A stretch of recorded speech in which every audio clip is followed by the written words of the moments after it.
You're too selfish to be my wife.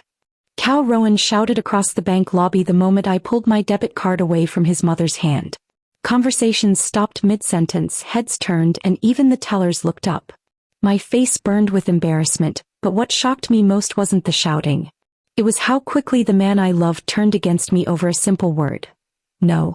Looking back now, that single moment saved me from making the biggest mistake of my life. Before I tell you what happened next, let me know where you're watching from in the comments. And if you enjoy stories like this, don't forget to subscribe. My name is Lena Brooks and I'm 31 years old. I work as an insurance claims analyst, a job that suits my careful nature. Years ago I trusted the wrong person. My ex slowly gained access to my finances, emptied my savings, and left me with damaged credit that took years to repair. Rebuilding wasn't easy. I worked overtime, followed a strict budget, and celebrated every small milestone until I finally felt financially secure again. Because of that experience, I never let anyone use my bank cards, no matter how close we were. Cal and I had been together for almost 3 years, and until that day I believed we shared the same values. He was caring and supportive in many ways, but everything changed whenever his mother, Janice, asked for help. She always seemed to have another unexpected expense, and Cal never questioned her stories. I noticed she often borrowed money from relatives, promising to repay them later, but the repayments never seemed to happen. I didn't judge her openly, though I quietly wondered why the emergencies never ended. That morning, Cal told me his mother needed to visit the bank to sort out an issue with her account. I assumed I was only there for company. I had no reason to think it involved me at all. Then Janice smiled warmly, looked straight at me and said, "Honey, can I borrow your card for just one quick payment?" For a moment I couldn't even answer. Janice's request caught me completely off guard. I looked at her, then at my wallet, wondering if I had misunderstood what she meant. "I'm sorry," I said as gently as I could. "I'm just not comfortable using my card for someone else's payment." Her smile faded almost instantly. "Oh, sweetheart, it's only for a minute," she replied with a light laugh. "I'll make sure you're paid back." I shook my head politely. "It's not about the money. I have a personal rule that I don't let anyone use my cards." Before Janice could respond again, Cal stepped closer. His expression had changed in a way I'd never seen before. "Lena," he said quietly, "it's family." "I understand," I answered. But my answer is still no. A few people waiting in the lobby glanced toward us. The conversation wasn't loud, but the tension was becoming impossible to ignore. Janice let out a disappointed sigh and lowered her eyes. "I was only asking for a little help," she murmured. "I didn't think you'd treat me like a stranger." The words made several people nearby look over with curious expressions. I felt every pair of eyes settling on us. "I'm not treating you badly," I explained calmly. "I simply don't share my bank cards with anyone." Cal's patience disappeared. "So you don't trust my family?" he asked. "This isn't about trust," I replied. "It's about a boundary I've always had." His voice grew louder. "You're too selfish to be my wife." The words echoed through the lobby. Conversations stopped and an uncomfortable silence filled the room. My face burned with embarrassment. I wasn't interested in arguing or defending myself in front of strangers. Without saying another word, I turned and walked out of the bank.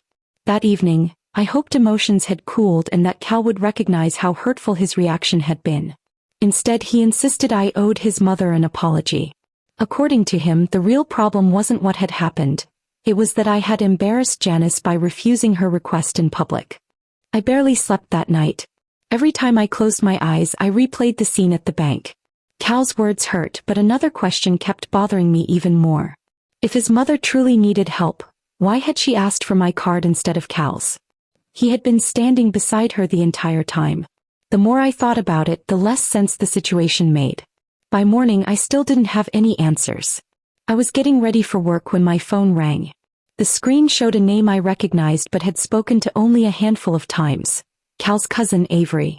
After a brief greeting, Avery hesitated before asking, "Can I ask you something? Did Aunt Janice ask you for money yesterday?" I paused for a second. "Not exactly money," I replied. "She wanted me to use my bank card for a payment." There was silence on the other end before Avery let out a quiet sigh. "I was afraid you'd say that." Avery explained that over the past month, Janice had approached several relatives for financial help. She had asked her sister, her brother, 2 cousins, and even an uncle. Each conversation came with a different explanation, and each request sounded urgent enough that people felt guilty saying no. What was the reason this time? Avery asked. I don't really know, I admitted. She just said she needed to make a payment. Avery's voice became more serious. That's the problem. The story keeps changing. According to Avery, one person had been told it was for medical expenses. Another heard it was overdue rent. Someone else believed it was a utility bill, while another relative was asked to help with unexpected car repairs. None of those explanations matched, and no one could figure out where the money was actually going. After the call ended, I sat quietly, thinking through everything I'd witnessed over the past few years. Small moments that once seemed unrelated suddenly fit together differently. I wasn't ready to accuse anyone of dishonesty, but I could no longer ignore the pattern. For the first time, I wondered whether the problem wasn't a series of emergencies at all, but something much larger that no one in the family wanted to question. Over the next 2 days, I stopped focusing on how embarrassed I had felt at the bank and started looking at the facts instead. I searched through old text messages between me, Cal, and his mother. I wasn't looking for proof of anything in particular. I simply wanted to understand whether I had overlooked details that didn't seem important at the time. The more I read, the more familiar the pattern became. Janice rarely asked for help early in the week. Most of her requests arrived on Fridays or just before the weekend. Each message sounded urgent, but the explanations were never quite the same. Sometimes she mentioned an unexpected expense. Other times she hinted that a payment couldn't wait. Looking back, the stories felt inconsistent, even if I hadn't noticed it before.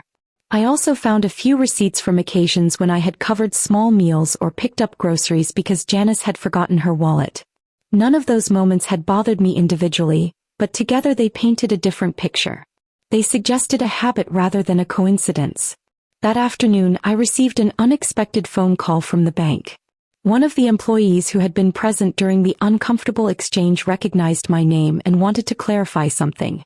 She explained that Janice had tried several other ways to complete the transaction before turning toward me. Without discussing any private banking information, she simply said it appeared my card had not been the first option. After thanking her, I ended the call and sat in silence. If I hadn't been the first person Janice asked, then why had she become so determined to use my card? What payment was important enough to keep searching for another way to complete it? I tried asking Cal again that evening. Instead of answering my questions, he repeated the same sentence he had used before. You don't understand my mother. At first, I accepted those words because I cared about him. But hearing them again felt different. It wasn't an explanation. It was a way of ending every conversation before it began. Little by little, my confidence in our relationship began to fade. The more I searched for clear answers, the more carefully they seemed to be avoided. Avery called me later that week and asked if we could meet somewhere quiet after work. We chose a small coffee shop across town where we were unlikely to run into anyone from Cal's family. From the moment Avery sat down, I could tell this wasn't an easy conversation to have. I haven't told many people this, Avery said, placing a phone on the table. But I think you deserve to know. She opened a folder of photos that had been taken over several months. None of them showed anything dramatic, but together they revealed something unexpected. Janice appeared several times with the same man at different restaurants, outside hotels, and during what looked like weekend outings. His name is Rick Dalton, Avery explained. As far as I know, nobody in the family has officially met him. I looked through the pictures again. Does Cal know about him? I'm not completely sure, Avery replied carefully. Whenever anyone asks, Aunt Janice just says Rick is a private person who doesn't enjoy family gatherings. That explanation might have sounded reasonable on its own, but Avery had noticed something else. Janice seemed to be spending money whenever Rick was around. There were photos outside nice restaurants, receipts Avery had seen for weekend trips, and stories from relatives about gifts Janice had mentioned buying. None of it looked like an emergency, yet she continued asking family members for financial help. As I listened, the pieces I'd been collecting started fitting together in a way I hadn't expected. If relatives had unknowingly contributed money during the past month, where had those funds actually gone? Had everyone been helping without realizing what they were supporting? One question stayed in my mind. Was the payment at the bank connected to Rick as well? That evening, I asked Cal whether he knew anything about the man his mother had been seeing. Instead of showing surprise or asking why I wanted to know, he immediately became defensive. My mom doesn't have to explain every part of her personal life, he said. I didn't say she did, I replied. I'm just trying to understand. He ended the conversation almost as quickly as it had begun.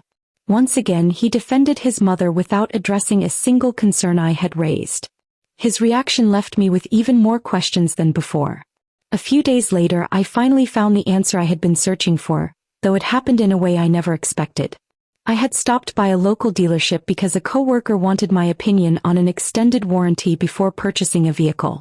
While we were waiting, an employee recognized me from a previous visit when Cal and I had looked at cars months earlier.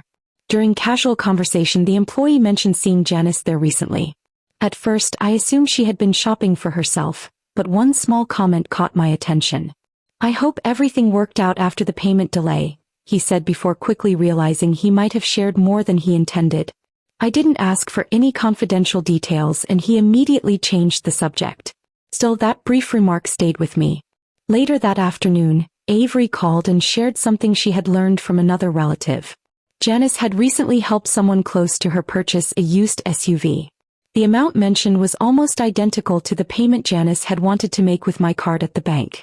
My stomach dropped. After asking a few careful questions, I learned the vehicle wasn't even intended for Janice. It was being used by Rick. In that moment, everything became painfully clear. The urgent payment at the bank hadn't been connected to rent, medical bills, or any emergency at all. It appeared to be part of helping Rick receive the vehicle. What hurt even more came later that evening. While speaking with Avery, she mentioned that paperwork connected to the purchase included Cal's signature as a witness. That detail changed everything for me. If Cal had been present during the process, then he already knew what the payment was for. He hadn't been caught off guard at the bank. He hadn't been trying to solve an unexpected problem. He had encouraged me to help without telling me the full situation. I sat quietly for a long time, staring at the wall as the truth settled in. The disappointment wasn't about the money itself. It was realizing the person I planned to marry had chosen silence over honesty. That realization hurt far more than any financial loss ever could have, and for the first time I began questioning whether our future together was built on trust at all. After everything I had learned, I stopped making decisions based on hope and started making them based on facts. I didn't announce what I was doing or try to create a dramatic confrontation. Instead, I quietly began protecting my future. The first call I made was to the florist. I explained that I needed to pause our arrangements until further notice. The next day, I contacted the wedding venue and asked them not to process any additional payments while I reviewed my plans. None of the vendors asked many questions and I appreciated their professionalism. That evening I reviewed my finances. I transferred my personal savings into an account that only I could access, updated my online banking passwords, and removed any shared payment methods connected to wedding expenses. I also asked the bank about placing additional security measures on my accounts. It wasn't because money had gone missing. I simply wanted to be certain that every financial decision required my approval. A few days later, Cal noticed that wedding preparations had slowed down. "Why are you putting everything on hold?" he asked. "I need some time to think," I answered honestly. He frowned and shook his head. "You're overreacting." I looked at him, hoping this would finally be the moment he acknowledged everything that had happened. Instead, he defended his mother's actions once again. "Mom deserves to be happy," he said. I nodded slowly before asking the only question that mattered. "With my money?" The room became completely quiet. For the first time since the argument at the bank, Cal didn't have an immediate response. He looked away, searching for words that never came. That silence told me more than any explanation could have. He wasn't willing to admit what had happened, but he couldn't deny it either. Something changed inside me during that conversation. I realized I had spent days trying to repair a relationship that only one person seemed interested in saving. Trust had been replaced by uncertainty, and every plan we had made together suddenly felt fragile. From that point forward, I stopped asking whether the wedding could still happen. Instead, I began preparing for the possibility that walking away might be the healthiest decision I could make for myself. A week later, Janice invited the entire family to dinner, saying it was time for everyone to move past the recent misunderstanding. The message sounded cheerful, as though nothing unusual had happened. Cal encouraged me to come, convinced that once everyone was together the tension would disappear. When we arrived, the conversation stayed light at first. People talked about work, upcoming holidays, and everyday life. It almost felt normal. I noticed Cal watching me from across the table, expecting me to apologize for what had happened at the bank. Instead, I waited until dinner was nearly over before placing a small folder on the table. "I think everyone deserves the same information," I said calmly. Inside were copies of text messages requesting financial help, a timeline of when those requests had been made, notes showing how often the explanations had changed, and documents connected to the vehicle purchase that Avery had helped me verify. I wasn't accusing anyone of a crime. I simply wanted everyone to see the pattern for themselves. The room grew quiet as each page was passed around the table. One relative recognized a message asking for help with supposed medical expenses. Another pointed out that they had been told the money was needed for household bills during the very same week. Someone else remembered contributing because they believed there had been an urgent repair. As everyone compared dates, it became clear that the stories didn't match. The payments had come from different people, but they all pointed toward the same period when Rick had entered Janice's life. One family member quietly wiped away tears, realizing they had emptied part of their savings, believing they were helping during a genuine emergency. Another stood up without saying a word and stepped outside to collect their thoughts. Janice insisted there had been misunderstandings and tried to explain each situation separately, but the timeline spoke for itself. Finally, I looked at Cal. "I only have one question," I said. "Did you already know about the vehicle before the bank?" He didn't answer. His silence filled the room. No one argued after that. There was nothing left to debate. The issue was no longer about money. It was about honesty, and once that trust was gone, the atmosphere around the table changed in a way that couldn't easily be repaired. The silence around the table lasted long enough for everyone to understand that nothing more needed to be said. I looked at Cal, hoping for one honest explanation or even a sincere acknowledgement of what had happened.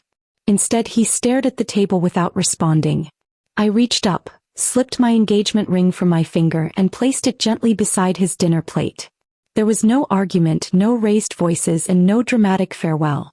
I simply looked at him and said, "You weren't asking me to join your family. You were asking me to finance it." Then I stood, thanked everyone for listening, and walked out. The drive home was emotional, but my decision felt surprisingly clear. Over the following days, I contacted every vendor connected to our wedding and canceled the remaining plans. Some deposits couldn't be refunded, but I accepted that as the cost of moving forward. Peace of mind was worth far more than any reservation fee. Within a few weeks, I rented a modest apartment on the other side of town. It wasn't large or luxurious, but it was mine. As I unpacked my belongings, I realized I felt calmer than I had in months. For the first time since the confrontation at the bank, I wasn't wondering what surprise might come next. Several months passed before Cal began reaching out consistently. He sent messages, left voicemails, and asked if we could meet to talk. His words sounded apologetic, but by then I understood that rebuilding trust requires more than regret. I wished him well, yet I knew returning to the relationship would mean ignoring everything I had learned. Meanwhile, I heard through mutual acquaintances that Janice continued insisting the family had misunderstood her intentions. Most relatives were polite, but things were no longer the same. Questions that had once been ignored were now openly discussed. Not long afterward, Rick quietly drifted out of the picture. The relationship ended, and the vehicle that had caused so much conflict was eventually gone as well. More difficult to replace, however, was the confidence the family had once shared. Broken trust doesn't disappear overnight. As for me, every step away from that chapter felt like a step toward a healthier future. One built on honesty, respect, and choices I could finally make for myself. A year passed and my life looked completely different. The ending I had once feared became the beginning I never expected. Instead of planning a wedding, I was planning a future built on my own decisions. My finances were stronger than they had ever been, and after years of careful budgeting, my credit score reached its highest point. Every small choice I had made along the way had finally added up. Not long afterward, I signed the paperwork for my first home. It wasn't the biggest house on the block, but it represented something far more valuable than appearances. It was a place I had earned through patience, consistency, and the determination to protect the life I had worked so hard to rebuild. Standing inside those empty rooms before moving in, I thought back to the afternoon at the bank. At the time, saying no had felt uncomfortable. I had questioned myself more than once, wondering if I had been too cautious or too stubborn. Looking back, I understood that one decision had protected far more than a bank account. It had protected my future. Over time, I also realized something important about healthy relationships. Genuine love doesn't depend on pressure, guilt, or emotional obligations. Respect grows when both people are free to set boundaries without fear of being judged or punished for them. I no longer felt angry with Cal or his mother. Holding on to resentment would only keep me connected to a chapter one had already left behind. My focus had shifted toward building a peaceful life instead of replaying old disappointments. On the evening I finally moved into my new home, I locked the front door, placed my keys on the table, and set my wallet on the kitchen counter. My eyes rested on the same bank card I had refused to hand over months earlier, and I smiled. It had never been about a piece of plastic or the amount of money attached to it. That card represented the promise I had made to myself after rebuilding my life, that I would never ignore my instincts or surrender my independence again. My greatest victory wasn't exposing Cal or Janice. It was creating a peaceful, secure life built on trust in myself, knowing that the future I had worked so hard to build truly belonged to me. Thanks for watching all the way through. If you enjoyed this, please like the video, subscribe to the channel, and let me know in the comments what you would have done in Lena's place. See you in the next one.